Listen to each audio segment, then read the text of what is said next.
Welcome back to Tipping Point. I'm your host, Kara McKinney. A far-left transgender activist completely undermines his own argument while trying to come to the rescue of Chelsea Clinton.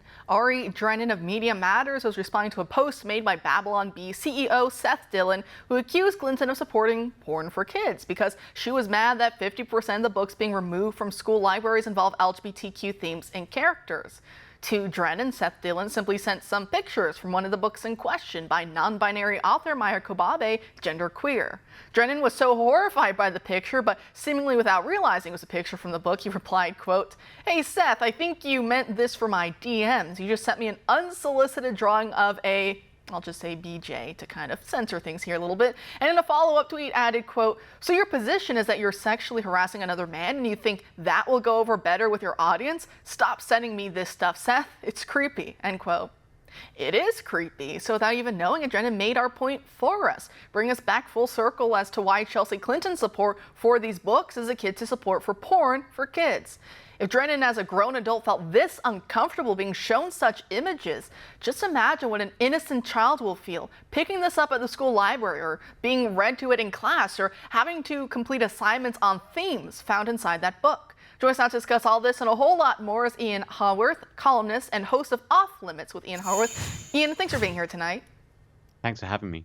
Great. So Ari Drennan really made her point for us, would you say here?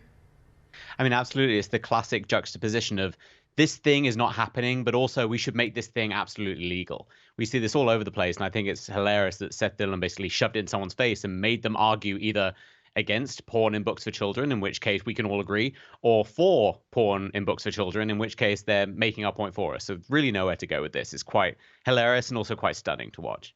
It is, and it kind of reminds me of all those school board meetings where you're going to have a parent who comes up and they'll show images from one of these books or they'll start reading it, and then school board members, the ones who want to keep the books in the libraries, go, "Whoa, wait, hey, hold on a second. We have kids in the audience. You can't be talking like this." And everyone's thinking, "Oh, really? Then why do you have it in the school library for my kid to read or to have a teacher read it to them or whatever have you?" And it's strange. You see the governor of California, you see Gavin Newsom, you see the teacher union head Randy Weingarten, and so many others really leaning into this. Chelsea Clinton, the latest, saying, "Oh, we stand for books," and the right, they're trying to ban these books. The right are evil for doing so, and kind of really leaning into this. Do you think it's because they feel that this is where momentum is, or are they just trying to get ahead of the whole thing in the first place?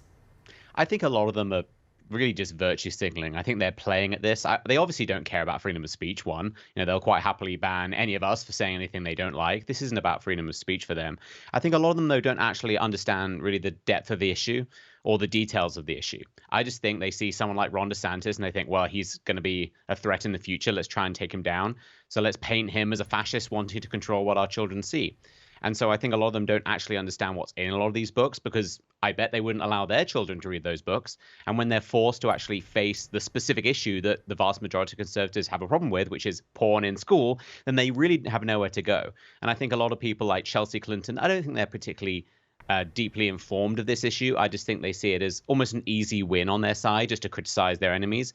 But the fact is that their enemies have the obvious cultural high ground here, because no one wants porn in schools. Very, very few people are actually fighting openly in favor for this. I think most people just want to almost placate both sides and agree with the left, but not actually be held to account. And so I think it's great when we actually force them to stand by what they're defending and defend it. I think it's fantastic.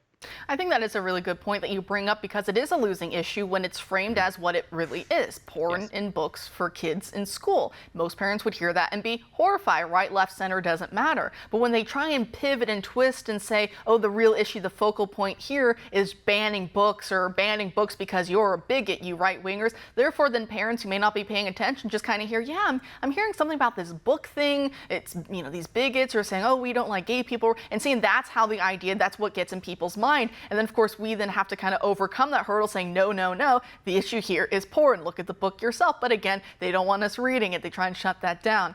But you mentioned free speech, and I want to ask you, because I saw this just happened to you a few weeks ago. You're trying to speak at a university, and once again, the lovers of free speech, as they pretend to be, came to shut you down. I was wondering if you could speak to that for a moment. Yeah, so this happened at SUNY Albany. I was speaking to their Turning Point USA chapter about free speech, ironically. And before I was able to actually start, a bunch of students loosely affiliated with their democratic socialist movement tried to shut the event down. So they were screaming things like FTPUSA, F Ian, trans rights are human rights, even though I wasn't there to talk about transgender so-called rights at all. And it was really just an aggressive attempt to, again, shut the event down. They tore up a Bible for some reason. They were screaming and spitting in people's faces. But you could tell they were real socialists, though, because they had time to stuff the free pizza down their throats while doing all this, too. And so it was really kind of stunning to watch, I think, as a speaker, especially on a college campus where colleges should be where free speech really reigns. But again, I will always want to raise the fact here that there are two things people don't think about. One, this is happening all over the country. This isn't just a one-off event. This happens almost every week with conservative speakers specifically.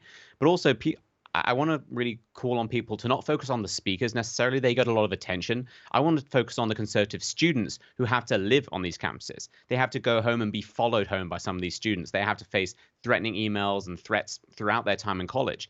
I want us to really be supporting them in their fight for free speech, because they're the ones suffering. I get to leave at the end of the day.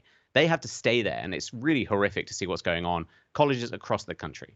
Now, that's a really important point that you bring up, and just talking about the environment right now on college campuses, really just hotbeds for the craziness that gets thrust on the rest of society if you give it enough years to do so. But there's another headline I want to get your take on. So reading from The Blaze, they talk about the esteemed New England Journal of Medicine is advancing a recommendation by California academics and medical schools to say bring back segregation. Of course, they would say that it's not necessarily that, but that is exactly what it is. They want medical students to be segregated racially and then to learn in segregated racial environments. And of course, in The Blaze, they joke saying no word on if that's going to go for water fountains, bathrooms, and bus seats also being similarly zoned, quote unquote, by race. But I was wondering if I could get your reaction to that. Well, it's the ultimate example that progressives are not progressive. It is entirely regressive to be trying to move the United States in a direction where we segregate by race for any reason. I think let alone segregating students based on their race, I think is disgusting. And I think it pushes the idea that race is important. Race is completely unimportant. The color of your skin, the amount of melanin you have in your skin is utterly irrelevant to your character, your ability in the medical field, any actual characteristic or category that matters. And so I think the fact that the left just are obsessed about race is a problem, but it's a very, very effective solution for a lot of their policies they want to push, because humans are kind of inherently tribal, and it's very easy to separate people based on race, but also the false fear of racism. That's why you see every single issue they can make about racism, they do just that, because they can separate people based on their skin color. We can regress in this tribal mentality where everything is a race war just bubbling under the surface. It's horrendous to watch. I think it's deeply immoral, and I think it separates people based on something that we should just be over by this point. Skin color should be irrelevant as a society. And it should be. And I do a lot of genealogy, and I happened across some high school yearbook photos from the early 60s before, the main bulk of the civil rights legislation was even passed in D.C. But I was looking at this for actually my Nana. And here in the early 60s at her high school, everything was fully desegregated. You see, boys and girls together, black, white, shoulder to shoulder, everyone intermixed. And I'm thinking, if they could do that in the early 60s, then what's our excuse here? But again, we've had the race hustlers who make a lot of money and political power off of this, but it really is so sad to see that clock kind of ticking backwards, unfortunately. But last headline I wanted to get with you here tonight while I have you on the line is this idea that, what's the difference between a so-called right-wing conspiracy and reality? And the difference is sometimes a few months, sometimes a few weeks. It seems something that we're being told is a theory or conspiracy theory ends up being accurate. Latest case in point I have here was New York now is becoming the first state in the U.S. to pass a law banning natural gas in most new buildings. Again, going after stoves. We saw, one of those government agencies try to do it unilaterally a few months ago. Then they said, no, just kidding. We would never do that. It's a conspiracy theory that we're coming for your gas stoves. And now it's happening. Before I let you go, your reaction. I mean, everything they don't like is a conspiracy theory. There are things that are conspiracy theories. There are things that are not conspiracy theories. The problem is that the left labels every single thing that we say as a conspiracy theory. I mean, you had the same with COVID-19. There were plenty of conspiracy theories going around, like the idea it's going to help 5G signal. But then there were a lot of other theories, for example, that the vaccine didn't work, or it didn't work as well as we were told, or that forcing people to vaccinate wasn't good for society. Everything is labeled as a conspiracy theory if they don't like it. And that gives credence to actual conspiracy theorists out there, but also just destroys debate. If everything you say is labeled as a conspiracy theory, then you just bypass the need, especially for science-related things, to actually have a science-based discussion. You can just dismiss it. It's exactly the same thing as saying everyone I don't like is a Nazi, therefore I don't have to engage with Nazis. I think it's just a cheat code they use that is really effective, and I think it's good that we're pushing back against it, and I think people are waking up to the reality. But it's a very, very effective tool that they'll keep using until people stop listening. Well, Ian, as always, I appreciate you making time for us. Thanks for dropping by tonight.